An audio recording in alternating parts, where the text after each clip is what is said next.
Jadi wibu adalah privilege.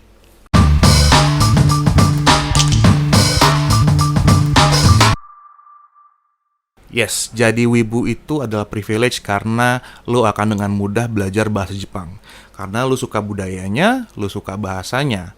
Nah, ada perbedaan jauh antara orang-orang yang belajar bahasa Jepang cuma untuk dapat ijazah, atau cuma buat cari kerja, atau cuma buat dapat nilai doang, dengan orang yang benar-benar suka sama bahasa dan budayanya.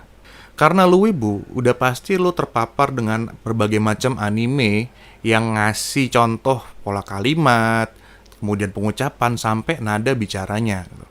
Nah, kita sering menemukan perbedaan yang jauh banget antara textbooks dengan apa yang kita dengar sehari-hari di anime yang kita tonton gitu. Contohnya misalnya di textbook ada kore wa nan desu ka? Kore wa nan desu ka? Nah, di anime kita sering dengar nani kore gitu, atau kore nandaro? Nanda korea gitu. Nah, itu kan udah jauh banget penggunaannya ya, antara textbook dengan apa yang kita dengar gitu. Kemudian juga misalnya di textbook ada chotto matte kudasai. Chotto matte kudasai. Nah, kalau di anime atau dorama kita sering dengar chotto matte kure. Nah, itu udah beda ya. Jadi, apa yang terjadi di real life itu kadang-kadang nggak jauh beda dengan apa yang kita dengar di anime. Dan lagi kalian tuh tahu pronunciation yang benar itu seperti apa. Pernah denger nggak sih ada orang yang ngomong bahasa Jepangnya kayak gini?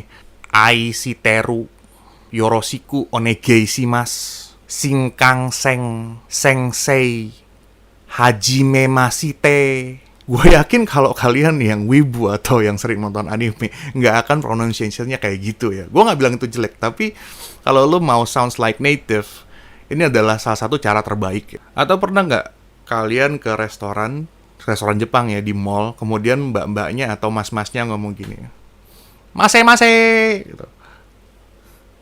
Pasti pernah ya. Dan gue yakin mereka kadang-kadang nggak tahu artinya. Irashaimase itu apa artinya. Maka jadilah wibu yang bermartabat, wibu yang naik kelas.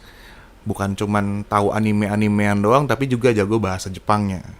Lu udah punya privilege, lu harus manfaatin. Jangan cuman taunya cuman Oni-chan gitu doang, atau ara-ara. No. Lu bisa lebih dalam lagi, lebih jauh dari itu. Buat apa?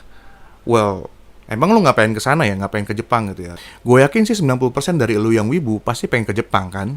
Dan akan lebih mudah ketika lu di sana kalau lu bisa bahasa Jepang. Gue pernah ke sana dari Tokyo sampai Nara itu cuma berdua sama nyokap gue doang. Dan bener aja rata-rata orang di sana nggak bisa bahasa Inggris. Mau nggak mau kita harus ngomong dengan bahasa Jepang gitu.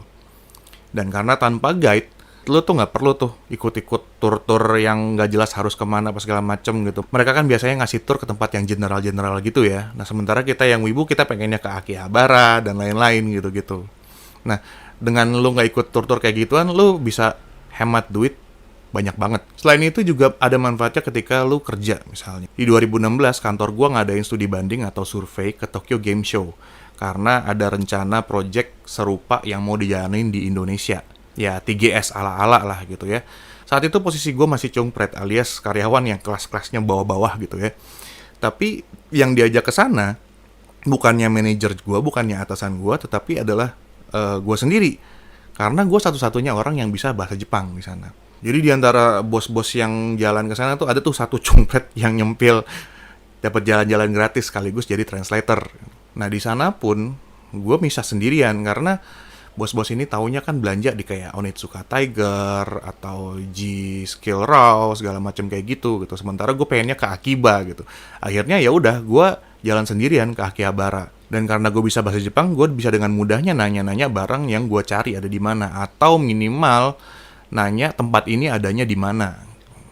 Belum lagi kalau kita ketemu klien-klien Jepang kayak Mitsubishi, Toyota, Honda, dan lain-lainnya gitu ya. Di antara jajaran staff itu pasti ada beberapa orang Jepangnya, dan gue bisa berkomunikasi dengan mereka. Atau paling enggak, gue tahu ketika mereka ngomongin kita di belakang gitu.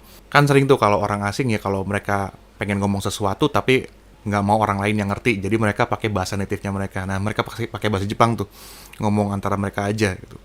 Tapi gue bisa colongan denger tuh, antara mereka sukanya apa, yang nggak disuka apa gitu. So, buat teman-teman wibu, ayo naik kelas, manfaatin privilege yang lu punya.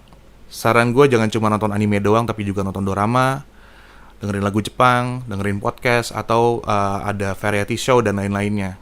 Next gue bakal kasih repertoire dan referensi drama, anime, dan lain-lain untuk nambahin ilmu bahasa Jepang lu semua. I'll see you in the next video.